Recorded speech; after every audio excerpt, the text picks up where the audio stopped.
सभी बच्चों को नमस्कार। आज हम कक्षा 11वीं फिजिक्स अध्याय 5 कार्य ऊर्जा और शक्ति इसकी जो है अगले लेक्चर में प्रवेश कर रहे हैं और हम आज ऊर्जा के बारे में पढ़ेंगे।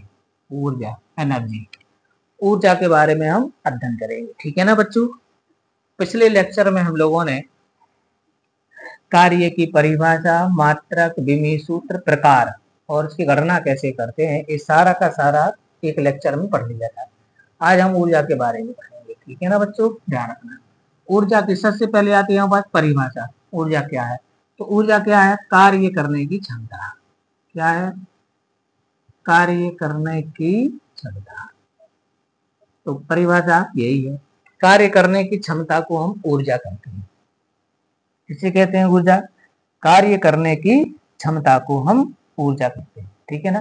अब ऊर्जा के कई रूप होते हैं बच्चों, जैसे कि मैं आपको कुछ बता दूं, चुंबकीय ऊर्जा, विद्युत ऊर्जा, रासायनिक ऊर्जा, नाभिकीय ऊर्जा, ऊष्मीय ऊर्जा, गतिज ऊर्जा पढ़ते हैं, स्थितिज ऊर्जा पढ़ते हैं और भी कई प्रकार की ऊर्जा। तो ऊर्जा के बहुत सारे रूप होते हैं, लेकिन हमें कौन सी पढ़नी है? हमें पढ़नी है यांत्रिक ऊर्जा। ठीक है ना, यांत्रिक ऊर्जा। तो ऊर्जा की परिभाषा किसी वस्तु या किसी कार्यकर्ता के या किसी मशीन के कार्य करने की क्षमता को, यहाँ पर दर नहीं बोल देना, कार्य करने की दर, तो फिर वो शक्ति बन जाएगा। तो ये ध्यान रखना, क्षमता शब्द बोलना है, दर नहीं बोलना है। ठीक है ना। मैंने जो हमें कार्य करने की क्षमता, योग्यता, एबिलिटी प्रदान करती है, वो कहलाती है ऊर्जा। अब हमें पढ़ना है कौन सी ऊर्जा के बारे में बच्चों? यांत्रिक ऊर्जा, मैकेनिकल एनर्जी, यांत्रिक ऊर्जा, इसके बारे में पढ़ना है हमारे लिए। ठीक है ना। यांत्रिक ऊर्जा क्या कहलाती है? यांत्रिक ऊर्जा तो किसी वस्तु में उसकी स्थिति, गति या विन्यास के कारण, क्या क्या, किसी वस्तु में उसके विन्यास, स्थिति या गति, किसी वस्तु में किस किस कारण, जल्दी बताओ। किसी वस्तु में उसकी विन्यास, उसकी स्थिति या उसकी गति, ऐसे बोल सकते हैं। किसी वस्तु में उसकी स्थिति, गति या विन्यास के कारण जो ऊर्जा निहित होती है, उसे हम उसकी यांत्रिक ऊर्जा कहते हैं। तो अब ये पता कैसे चलेगा? तो ये प्राप्त की जाएगी या छोड़ी जाएगी। तो आप ऐसा बोल सकते हैं, किसी वस्तु में उसकी स्थिति, गति या विन्यास के कारण प्राप्त की गई ऊर्जा या छोड़ी गई ऊर्जा को उसकी आंतरिक ऊर्जा कहते हैं। क्या बने डेफिनेशन? फाइनल होगी ना? क्या बोलेंगे? किसी वस्तु में उसकी स्थिति, गति या विन्यास के कारण प्राप्त की गई या छोड़ी गई, या तो आप उसको अगर इस स्थिति में ला रहे थे वो प्राप्त कर लेगी, या इस स्थिति में है और आप उसको उससे ऊर्जा लेकर रोक रहे हैं उसको, तो वो कहलाएगी उसकी छोड़ी गई ऊर्जा। तो किसी वस्तु में उसकी स्थिति, गति या विन्यास के कारण प्राप्त की गई या छोड़ी गई ऊर्जा को उसकी कौन सी ऊर्जा कहेंगे? आंतरिक ऊर्जा। अब ये आंतरिक ऊर्जा दो प्रकार की होती है। एक को कहते हैं अपन गतिज ऊर्जा, गतिज ऊर्जा, और दूसरे को कहते हैं स्थितिज ऊर्जा, स्थितिज ऊर्जा। तो बताओ कितने प्रकार की होगी? दो प्रकार की होगी। कौन कौन सी होगी? गतिज ऊर्जा होगी और कौन सी होगी? स्थितिज ऊर्जा होगी। ठीक है ना। एक होती है गतिज ऊर्जा, दूसरी कौन सी होती है? कौन सी होती है बच्चों? स्थितिज ऊर्जा। तो ये दो प्रकार की होती है, हमें इन्हीं के बारे में पढ़ना है। तो हमने क्या पढ़ा? ऊर्जा की परिभाषा, यांत्रिक ऊर्जा इसका एक प्रकार है, यांत्रिक ऊर्जा की परिभाषा, और इसके क्या दो प्रकार पढ़े। ठीक है ना। अब हमारे पास आ जाता है इसमें, अच्छा इसका याद रखना, इसका SI मात्रक, SI मात्रक इसका जो कार्य का मात्रक होता है जूल, इसका SI मात्रक जूल होता है, जूल। ठीक है ना। और विमीय सूत्र ऊर्जा का मैं एक बार फिर से बता दूं, यहाँ पर मात्रक, मात्रक होता है इसका जूल, और विमीय सूत्र होता है, विमीय सूत्र होता है mL² T⁻²। जो कार्य का होता है वो इसका होता है, और ये अदिश राशि है। कार्य की तरह ऊर्जा भी कौन सी राशि है? अदिश राशि है। ध्यान रखना, ऊर्जा कौन सी राशि है बच्चों? अदिश राशि। ठीक है। चलिए अब अपने पास आता है, अब हमारे पास आता है इसके बाद गतिज ऊर्जा के बारे में हम पढ़ेंगे। गतिज ऊर्जा, अब हमारा गतिज ऊर्जा, गतिज ऊर्जा इसको तो काइनेटिक एनर्जी, इंग्लिश में क्या बोलेंगे? Kinetic energy. तो समय समय पर हम इसको के ई लिखते हैं, के, तो समझ जाना के ई का मतलब हुआ काइनेटिक एनर्जी। ठीक है ना। अब आता है क्या? किसी वस्तु में उसकी गति के कारण निहित ऊर्जा को, ठीक है ना। क्या गति के कारण निहित, निहित मतलब उसके अंदर जो समाहित हो जाती है, निहित हो जाती है, इसकी डेफिनेशन है। तो क्या बन गई डेफिनेशन, किसी वस्तु में उसकी गति के कारण निहित ऊर्जा को गतिज ऊर्जा कहते हैं। डेफिनेशन लिख लोगे, नहीं लिख लोगे? किसी वस्तु में उसकी गति के कारण निहित ऊर्जा को कौन सी बोलते हैं, गतिज ऊर्जा कहते हैं। ठीक है ना। ये कह सकते हैं कि गतिशील वस्तुओं में अपनी गति के कारण कार्य करने की क्षमता होती है और यह गतिज ऊर्जा कहलाती है। किसी वस्तु में मतलब जैसे कोई वस्तु गति कर रही है तो उसमें कार्य करने की क्षमता होती है। गतिशील वस्तु किसी दूसरी वस्तु को खिसका सकती है, उसमें परिवर्तन ला सकती है, कुछ भी कर सकती है का। तो गति के कारण जो ऊर्जा होती है उसको अपन गतिज ऊर्जा कहते हैं। ठीक है ना। एग्जाम्पल क्या हो, एग्जाम्पल जैसे बंदूक से छोड़ी हुई गोली, बंदूक से जो गोली छूटती है उसके अंदर कौन सी ऊर्जा होती है, गतिज ऊर्जा होती है। ठीक है ना। तेज हवा चलती है तो उसके कणों में, वायु के कणों में कौन सी ऊर्जा होती है, गतिज ऊर्जा होती है। हथौड़े से अपन हिट करते हैं कील पर या पत्थर पर तो हथौड़े में कौन सी ऊर्जा होती है, गतिज ऊर्जा होती है। ठीक है ना। चलती हुई कार, ट्रक, ठेला आदि में कौन सी ऊर्जा होती है, गतिज ऊर्जा होती है, चल रही होती है जब। तो गतिज ऊर्जा के हमारे पास क्या आते हैं, एग्जाम्पल आते हैं। ठीक है ना। अब आता है गतिज ऊर्जा की माप। गतिज ऊर्जा की माप, अब हमें पास क्या पढ़ना है, गतिज ऊर्जा की माप। इसकी माप कैसे करते हैं, गतिज ऊर्जा की माप। ठीक है ना। तो मैं पहले इसका सॉल्यूशन आपको बता दूं जो हम निकालने वाले हैं सॉल्यूशन। गतिज ऊर्जा की माप इस सूत्र से की जाती है, मतलब ये होता है इसका गतिज ऊर्जा का सूत्र 1/2 mv²। आप सभी ने पढ़ा हुआ है शुरू से। ये है गतिज ऊर्जा के माप के लिए सूत्र होता है के इक्वल टू काइनेटिक एनर्जी या सिर्फ ई इक्वल टू 1/2 mv²। एम क्या है यहाँ पर द्रव्यमान, वी क्या है चाल, 1/2 mv²। इस सूत्र से आप गतिज ऊर्जा को निकाल सकते हैं। लेकिन ये आया कहाँ से, हम इसको प्रूफ कर रहे हैं। तो मैं आपको गतिज ऊर्जा की माप बता रहा हूँ। तो क्वेश्चन आता है कि गतिज ऊर्जा की माप किस प्रकार की जाती है, सिद्ध कीजिए, इसका सूत्र स्थापित कीजिए। क्या बन गया क्वेश्चन, गतिज ऊर्जा की माप किस प्रकार की जाती है, इसका व्यंजक ज्ञात कीजिए, क्वेश्चन बनेगा। तो किस प्रकार की जाती है गतिज ऊर्जा की माप, तो सबसे पहले इसकी माप कैसे की जाती है वो सुनिए। गतिज ऊर्जा की माप कार्य को उस परिमाण से की जाती है जो कोई गतिशील वस्तु अवरोधी बल के प्रभाव में गत्यावस्था से ब्रह्म अवस्था तक आने में करती है।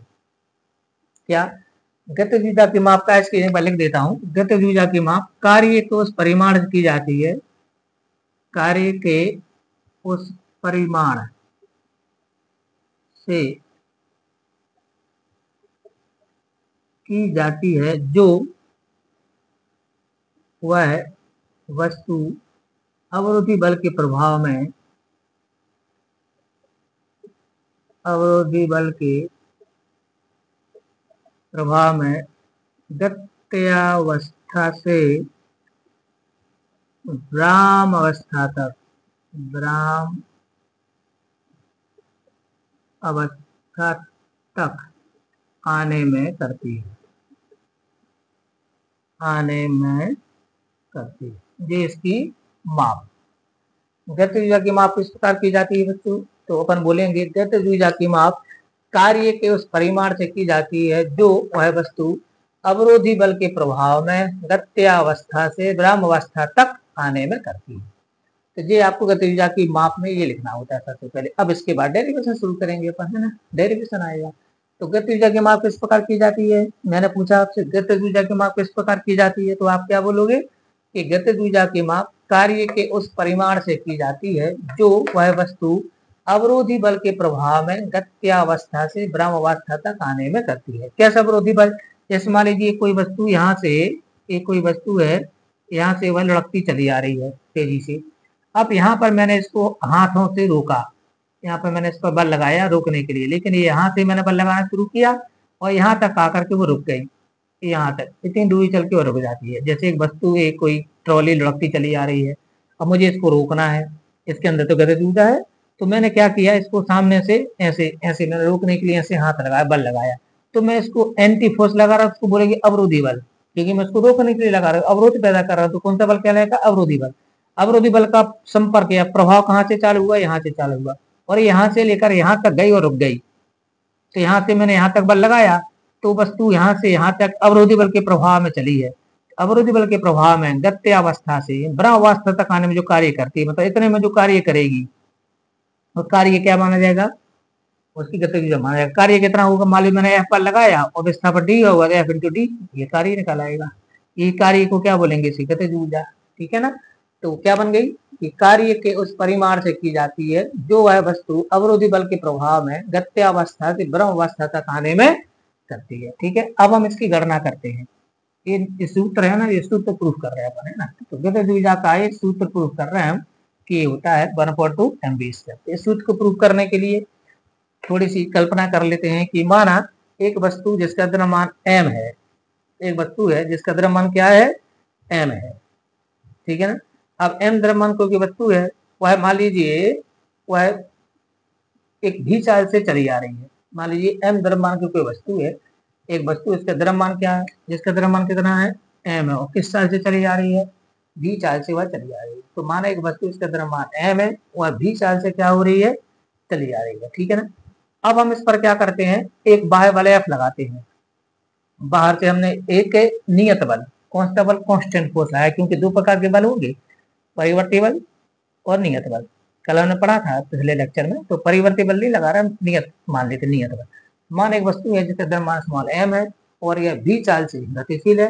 अब हम इस पर एक नियत अवरोधी बल F लगाते हैं। नियत अवरोधी बल क्या लगाते हैं, F लगाते हैं। तो F के प्रभाव में यह मान लीजिए D या S कोई भी ले लो, D दूरी चल के रुक जाती है, D विस्थापन चल करके रुक जाती है। तो हमने इस पर क्या लगाया, द्रव्यमान कितना है वस्तु का, द्रव्यमान कितना है, m है, चाल कितनी है, चाल भी है, अवरोधी बल कितना लगाया है,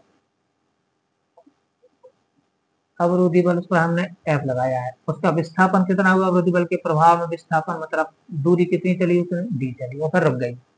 ठीक है ना। तो क्या लिखेंगे, सबको मिलाकर बोलेंगे। तो माना एक वस्तु, उसका द्रव्यमान है, वह भी चाल से गतिशील है। जब उस पर अचर अवरोधी बल F लगाया जाता है तो अवरोधी बल के प्रभाव में D दूरी तक चल करके रुक जाती है। ठीक है ना, D दूरी चल के रुक जाती है। तो न्यूटन के दूसरे नियम से, न्यूटन के द्वितीय नियम से, द्वितीय नियम लगाओ, द्वितीय नियम से F इक्वल टू क्या होता है, F इक्वल टू क्या होता है, F इक्वल टू होगा ma, F equal to ma। अब यहाँ पर ये बताओ, जो वस्तु चली आ रही है उसमें हम अवरोधी बल लगाएंगे तो उसमें त्वरण आएगा कि मंदन आएगा, त्वरण आएगा कि मंदन आएगा। त्वरण मतलब वेग में वृद्धि, चाल में वृद्धि, और मंदन मतलब कमी। तो यहाँ पर मंदन आएगा तो हम माइनस करा देंगे, अवरोधी बल है ना। तो F इक्वल टू क्या हो जाएगा, माइनस m। दूसरे नियम से F इक्वल टू क्या लिखेंगे, माइनस m। अब यहाँ से आप a का मान निकालो तो a इक्वल टू क्या आ जाएगा, F बटे माइनस m या माइनस m बटे m। तो ये हमारे पास a का मान आएगा, इसमें इतना त्वरण पैदा हो जाएगा। ठीक है ना। अब गति के तृतीय समीकरण से, अब गति के तृतीय समीकरण से, गति का तृतीय समीकरण क्या कहता है, v स्क्वायर इक्वल टू, हाँ बोलो, a स्क्वायर प्लस 2as। यही है कि नहीं है, हाँ यही है। गति का तृतीय समीकरण होता है v square to e square plus 2as। अब एक बात बताओ, यहाँ पर जो वस्तु है उसमें हमने क्या बोला, डी विस्थापन चल के रुक जाती है। तो जो कोई वस्तु चलते हुए अंतिम रुक जाती है, v की वैल्यू 0 हो जाती है। तो यहाँ पर अंतिम वेग क्या होगा, v की वैल्यू 0 है, u की वैल्यू v मानेंगे क्योंकि वह किस चाल से चल रही थी स्टार्टिंग में, v से। तो उसकी प्रारंभिक चाल v मानी जाएगी, अंतिम चाल 0 माना जाएगा। ठीक है ना। और s को क्या मानेंगे, d, d दूरी चल के रुक गई थी, s को क्या लिख दो, d, और a का मान लिख दो। तो यहाँ इतने इतने पर ये वैल्यू पुट करो तो यहाँ से 0 इक्वल टू, यहाँ पर 0 आएगा, इक्वल टू आ जाएगा यहाँ पर v स्क्वायर प्लस 2, यहाँ पर लिखेंगे माइनस f बटे m इंटू क्या आ जाएगा, d, इतना। ठीक है ना। तो यहाँ से 0 इक्वल टू क्या आ जाएगा, v स्क्वायर माइनस 2fd बटे m, माइनस 2fd बटे m। अब 2fd बटे m को इस तरफ ले आओ तो प्लस का हो जाएगा। ठीक है ना। तो क्या आ जाएगा हमारे पास, इसके यहाँ ले आओ तो 2fd बटे m इक्वल टू क्या आ जाएगा, v स्क्वायर आ जाएगा, नहीं आ जाएगा, नहीं आ जाएगा, हाँ आ जाएगा। अब यहाँ से f इंटू डी की वैल्यू क्या आ जाएगी, f into d, two f into d equal to m का गुणा कर दो क्या आ जाएगा, m इंटू वी स्क्वायर। अब f इंटू डी की वैल्यू क्या आ जाएगी, m बी स्क्वायर अपॉन 2। अब f इंटू डी मतलब बल गुणा विस्थापन, बलगुण विस्थापन मतलब कार्य, बलगुण विस्थापन मतलब कार्य। तो यहाँ पे लिख देंगे क्योंकि F into d equal to डब्ल्यू, तो यहाँ से डब्ल्यू इक्वल टू क्या आ जाएगा 1/2 mv स्क्वायर, ऐसा लिख दो, अपॉन 2 है ना, इसको 1/2 लिख दें 2 में। अब ये जो कार्य है इसी को अपन क्या बोलेंगे, ऊर्जा। अभी तो मैंने आपको बताया कि कोई वस्तु अवरोधी बल के प्रभाव में गत्य अवस्था से विराम अवस्था तक आने में जो कार्य करते हैं उसी को तो अपन ऊर्जा कहते हैं। तो मैं इसी पर क्या लिख देता हूँ, काइनेटिक एनर्जी का फॉर्मूला ये तो बन जाएगा, तो बन जाएगा 1/2 इंटू mv स्क्वायर, ठीक है ना। ये तो गतिज ऊर्जा का फॉर्मूला ने प्रूफ कर दिया। क्या होता है गतिज ऊर्जा का फॉर्मूला, के ई इक्वल टू 1/2 mv। एक बार फिर से समझ लेते हैं। क्वेश्चन आता है गतिज ऊर्जा किसे कहते हैं, इसकी माप किस प्रकार की जाती है, इसका व्यंजक ज्ञात कीजिए। फुल एंड फाइनल क्वेश्चन हो गया। सबसे पहले परिभाषा, किसी वस्तु में उसकी गति के कारण संचित ऊर्जा या निहित ऊर्जा को उसकी गतिज ऊर्जा कहते हैं, ठीक है ना। और इसकी माप इस प्रकार की जाती है, तो इसकी माप कार्य कुछ परिमाण से की जाती है जो अवरोधी बल के प्रभाव में वस्तु गत्य अवस्था से विराम अवस्था तक आने में करती है, ठीक। अब डेरिवेशन, मान एक वस्तु उसका द्रव्यमान m है, v चाल से गतिशील है। जब इस पर अवरोधी बल F आरोपित किया जाता है तो अवरोधी बल के प्रभाव में यह d दूरी चल के रुक जाती है, ठीक है ना। तो न्यूटन की गति के द्वितीय नियम से F इक्वल टू होगा माइनस एम, माइनस चिन्ह बता रहा है कि अवरोधी बल है, तो A इक्वल टू आ जाएगा F बटे माइनस एम या माइनस एम बटे एम। अब गति का समीकरण होता है v square equal to u square plus 2as। अब चूंकि यहाँ पर वस्तु रुक गई है लास्ट में, तो v की वैल्यू 0 है, u की वैल्यू v मानी जाएगी, s की वैल्यू d मानी जाएगी। तीन चीजें यहाँ प्रतिस्थापित करो तो यहाँ पर 0 आएगा, यहाँ पर v स्क्वायर आएगा, 2 a की वैल्यू जो है माइनस f बटे एम डी। अब माइनस 2fd बटे एम, इसको इस तरफ ले आते प्लस का हो गया, m का तेरा गुणा कर दिया तो 2fd बराबर एम बी स्क्वायर और 2 बटे मिलेगा कितना। अब F इंटू डी बराबर होता है W, तो W बराबर आ गया 1/2 mv स्क्वायर। इसका मतलब है अवरोधी बल के प्रभाव में, अवरोधी बल के प्रभाव में वस्तु ने इतना कार्य किया है 1/2 mv स्क्वायर। और 1/2 mv स्क्वायर जो कार्य है इसी को अपन गतिज ऊर्जा बोलते हैं, जो कार्य करेगी वही गतिज ऊर्जा है। तो K E equal to 1/2 mv square, इस प्रकार गतिज ऊर्जा का फॉर्मूला होता है K E equal to 1/2 mv square, ठीक है ना। आप सभी समझ गए होंगे, तो ये डेरिवेशन आप लोगों को इसका ऐसे करना सीख लेना है। अब मैं इसका थोड़ा सा और आपको डिटेल थोड़ा बता दूं। तो गतिज ऊर्जा का फॉर्मूला क्या निकला हमारे पास, के इक्वल टू लिख देते हैं 1/2 mv स्क्वायर, या मैं इसको ऐसा भी लिख सकता हूँ mv स्क्वायर अपॉन 2, ऐसा भी लिख सकता हूँ, बात सही है, ठीक है ना। अब यहाँ पर आपसे कई बार प्रश्न पूछे जाते हैं, क्या होगा यदि आपको अभी क्वार्टरली एग्जाम में आया था कि अगर हम द्रव्यमान को वेग को अपन आधा कर दें और द्रव्यमान को दोगुना कर दें तो क्या होगा, तो या द्रव्यमान